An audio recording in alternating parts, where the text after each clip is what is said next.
வணக்கம் நண்பர்களே, மீண்டும் உங்களை சந்திப்பதில் மகிழ்ச்சி.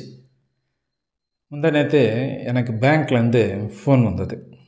உங்களுடைய பேங்க்லேருந்து ஃபோன் வந்தது. இது மாதிரி நாளைக்கு கஸ்டமர் மீட்டிங் வச்சுருக்கோம் சார், நாளைக்கு வந்து கொஞ்சம் அட்டன் பண்ண முடியுமா சார் அப்படின்னு கேட்டாங்க.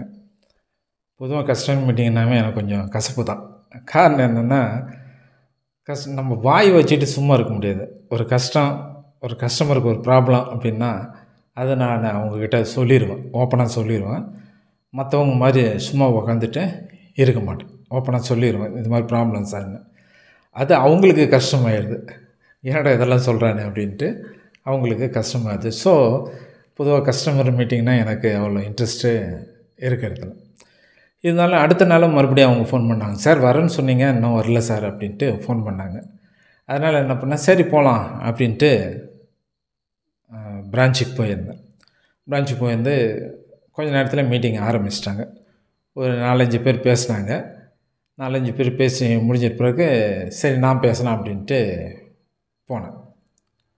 போயிட்டு என்ன பேசுகிறது, நம்ம ஸ்டாஃபினுடைய நம்ம சப்ஸ்கிரைபர் என்னென்ன நம்மகிட்ட கேள்வி கேட்டாங்களோ அதை தூக்கி அவங்க தலையில் போட்டுடலாம், நம்மகிட்ட கேட்ட கேள்வியெல்லாம் அவங்கக்கிட்ட கொடுத்துடலாம், அவங்க அதுக்கு பதில் சொல்லட்டும் அப்படின்ட்டு ஒரு எண்ணம் வந்துச்சு.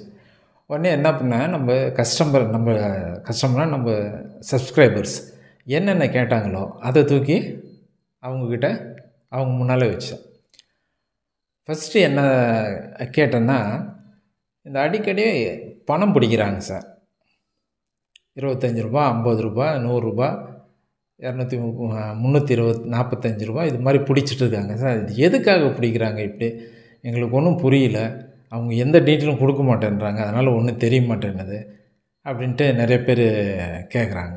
ஸோ அதை அவங்ககிட்ட அப்படியே அந்த கேள்வி அவங்க முன்னால் வச்சேன். சார் இது மாதிரியெல்லாம் பணம் பிடிக்கிறாங்க, ஏன் பிடிக்கிறாங்கன்னு ஒன்றும் தெரிய மாட்டேன்னுது, அதில் ஒன்றும் விவரம் வர மாட்டேன்து, இது விவரம் வர்றதுக்கு கொஞ்சம் ஏற்பாடு பண்ணால் நல்லாயிருக்கும் அப்படின்ட்டு சொன்னேன். உடனே அவர் என்ன பண்ணார், அப்போ மேனேஜர் என்ன பண்ணார், அவர் சொன்னார், இது மாதிரி சார் முன்னெல்லாம் அது மாதிரி இருந்தது சார், இப்போ அப்படி இல்லை, நீங்கள் ஸ்டேட்மெண்ட் எடுத்து பார்த்தீங்கன்னா உங்களுக்கு ஃபுல் டீட்டெயில்ஸ் வரும், எதுக்காக இந்த பணம் பிடிச்சிருக்காங்கன்ட்டு ஃபுல் டீட்டெயில்ஸ் வரும், அதனால் இப்போல்லாம் அந்த ப்ராப்ளம் இல்லை சார் அப்படின்னு சொல்லிட்டாங்க. அப்போ நான் சொன்னேன், சரிங்க எனக்கு தெரியாது, எனக்கு கேட்டதை நான் உங்களுக்கு சொல்கிறேன், நான் ஸ்டேட்மெண்ட்டை எடுக்கிறதில்ல, அதனால் எனக்கு தெரியல, எங்கள் சப்ஸ்கிரைபர் கேட்டதை உங்களுக்கு அப்படியே சொன்னேன், அவ்வளோதான். ஒருவேளை இனிமேல் அவங்க கேட்டாங்கன்னு நான் சொல்லிடுறேன், அது மாதிரி ஸ்டேட்மெண்ட் எடுத்தால் உங்களுக்கு அந்த டீட்டெயில் வரும்னு சொல்லிடுறேன் அப்படின்ட்டு சொல்லிட்டேன். அது ஒரு ப்ராப்ளம் முடிஞ்சு. அடுத்தது இன்ஸ்மார்ட்னு ஒரு ஆப் இன்ட்ரடியூஸ் பண்ணியிருக்காங்க இந்தியன் பேங்க்கில் புதுசாக. அது வந்து ரொம்ப நல்லா இருக்கு, அதை நீங்கள் யூஸ் பண்ணுங்கள் அப்படின்ட்டு நண்பர்கள் சொன்னாங்க. சரி, அதனால் நானும் வீடியோ போட்டிருந்தேன் அதை பற்றி. ஸ்மார்ட்னு ஒரு ஆப்பை இன்ட்ரடியூஸ் பண்ணியிருக்காங்க இந்தியன் பேங்க்கில், அதை யூஸ் பண்ணி பாருங்கள், நல்லாயிருக்கும், ஸ்பீடாக இருக்கும், முன்ன மாதிரி இருக்காது, முன்ன ஒரு இன்வாய்ஸேஷன் இருந்துச்சு, அது கொஞ்சம் ப்ராப்ளம் பண்ணிட்டுச்சு, இதெல்லாம் பண்ணாது அப்படின்னு சொல்லி வீடியோ போட்டிருந்தேன். சரி, நிறைய பேர்த்த அவங்க அந்த ஆப்பை டவுன்லோட் பண்ணி யூஸ் பண்ணி பார்த்துருக்காங்க. பார்த்துட்டு நிறைய பேர் என்ன பண்ணாங்க, எனக்கு கமெண்ட்டு, இது சரியில்லை, இது வேஸ்ட்டு, ஒன்றுமே வர மாட்டேன்னுது அப்படின்னு பண்ணாங்க. ஏன்னா இப்படி சொல்கிறாங்களே அப்படின்ட்டு எனக்கு தெரிஞ்ச சில நண்பர்கள் அவங்ககிட்ட ஃபோன் பண்ணி, என்ன நீங்கள் இது மாதிரி ஆப்பை ரெடி பண்ணியிருக்கீங்க, ஆப்பை நீங்கள் டவுன்லோட் பண்ணியிருக்கீங்க, யூஸ் பண்ணுறீங்களா எப்படின்னா, ஐயோ அது ஒன்றுமே யூஸ் ஆக மாட்டேங்குது, அதனால் எங்களுக்கு எந்த யூஸும் இல்லை, அது ஓப்பனே ஆக மாட்டேங்குது அப்படின்ட்டு நிறையா நண்பர்கள் சொன்னாங்க. சிலவங்க யூஸ் பண்ணிட்டு இருக்காங்க, நான் இல்லைன்னு சொல்ல, பலர் வந்து அது மாதிரி தான் சொன்னாங்க, அது எகென்ஸ்டாக தான் சொன்னாங்க, சரியாக யூஸ் ஆகிறதில்ல அப்படின்ட்டு.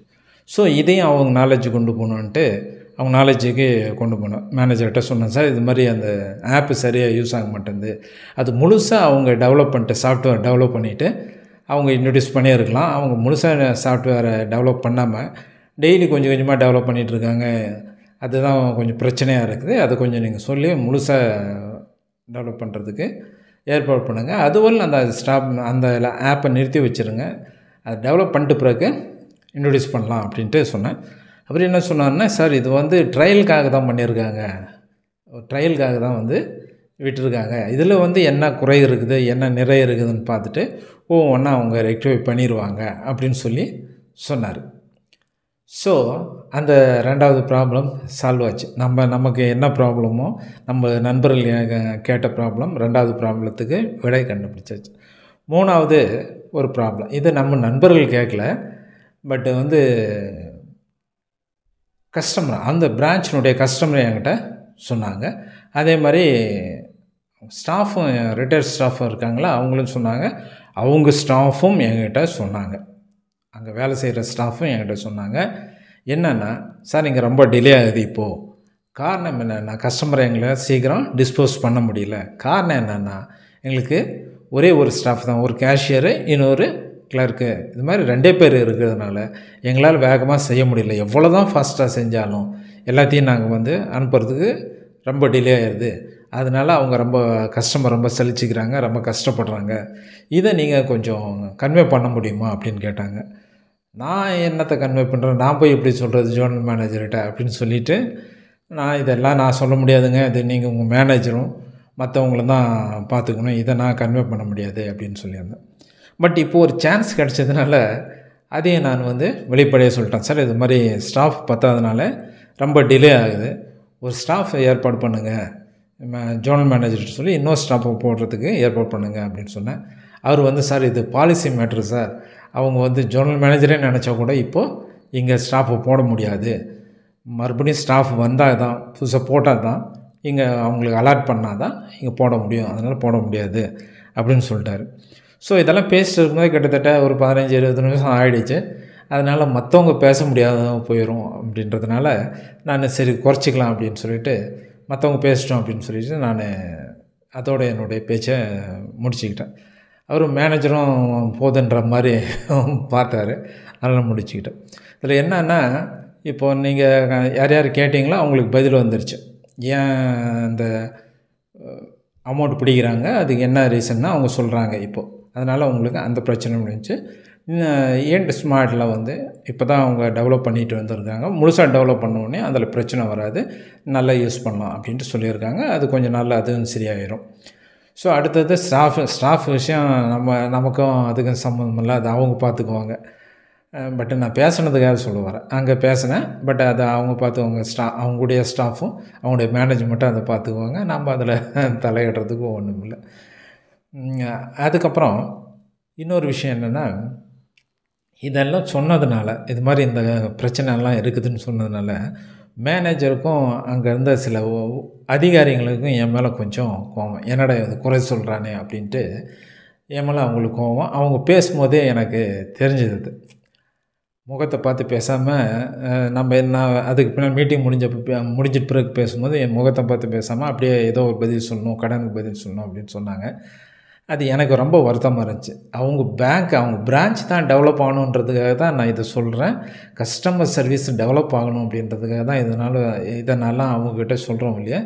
எனக்கு எதுவும் பெனிஃபிட் வரணும் அப்படின்றதுக்காக சொல்லலை, எனக்கு நல்ல பேர் கிடைக்கணும் அப்படின்றதுக்காக நான் எதுவும் சொல்லலை.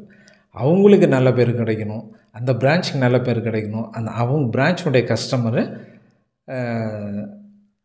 சர்வீஸை நல்லா அனுபவிக்கணும் அப்படின்றதுக்காக தான் நான் சொன்னேனே ஒழிய, அவங்கள ஸ்டாஃபை பற்றி யாரையும் குறை சொல்லணும் அப்படின்றது என்னுடைய நோக்கம் இல்லை. பட் 1000 தான் இருந்தாலும் அவங்க பேங்க்கை சொல்லும்போது அவங்களுக்கு சின்ன வருத்தம் இருக்க தான் செய்யும். அதனால் அந்த வருத்தத்தை என் மேலே வெளிப்படையாக காமிக்கலைன்னாலும் அவங்க பார்வையிலேருந்து எனக்கு புரிஞ்சு. அதுக்காக நான் ஒன்றும் சொல்ல முடியாது. நான் வந்து உண்மையாக தான் சொல்ல முடியும் ஒழிய, உண்மையாக தான் பேச முடியும் ஒழிய, மற்றவங்க மாதிரி சும்மா உக்காந்துக்கிட்டு டீ சாப்பிட்டு சமோசா சாப்பிட்டு போகிறதுக்கு நான் அந்த மீட்டிங்கை அட்டெண்ட் பண்ணல. ஸோ சிலவங்களுக்கு இது வருத்தமாக இருக்கும், நான் சொன்னது வருத்தமாக இருக்கும். ஆனால் இது சத்தியமான உண்மை. இது ரொம்ப யூஸ்ஃபுல்லாக இருக்கும். அவங்க இதை ஃபாலோ பண்ணால் அல்லது இதை அவங்க ரெக்டிஃபை பண்ணால் அவங்களுக்கு நல்ல பேர் கிடைக்கும், அந்த பிரான்ச்சுக்கு நல்ல பேர் கிடைக்கும், அந்த பிரான்ச்சுக்கு நல்ல கஸ்டமர் வருவாங்க, டெபாசிட்டு எல்லாம் இன்க்ரீஸ் ஆகும், எல்லா விதத்துலேயும் அது டெவலப் ஆகும். ஸோ இந்த வீடியோ ஏன் போட்டேன்னா, நான் போய் அட்டன் பண்ணேன், உங்கள் பிரச்சனையும் சொன்னேன், பேங்கை டெவலப்மெண்ட்டு தான் சொன்னேன். அவங்க எப்படி எடுத்துக்கிறாங்கன்னு தெரியல.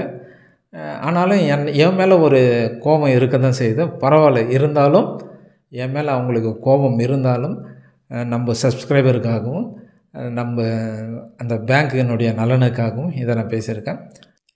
இந்த விஷயத்தையெல்லாம் நான் பேசுனதுனால எனக்கு கெட்ட பேர் தான். பிரான்ச்சில் கெட்ட பேர் தான். இவன் தேவையில்லாமல் பேசுகிறான், இவன் அதிகமாக பேசுகிறான் அப்படின்னு ஒரு கெட்ட பேர் தான். அவன் வந்தால் சும்மா இருக்க மாட்டேன்ற ஏதோ ஒன்று சொல்லிகிட்டு இருக்கிறான் அப்படின்ட்டு ஒரு கெட்ட பேர் தான்.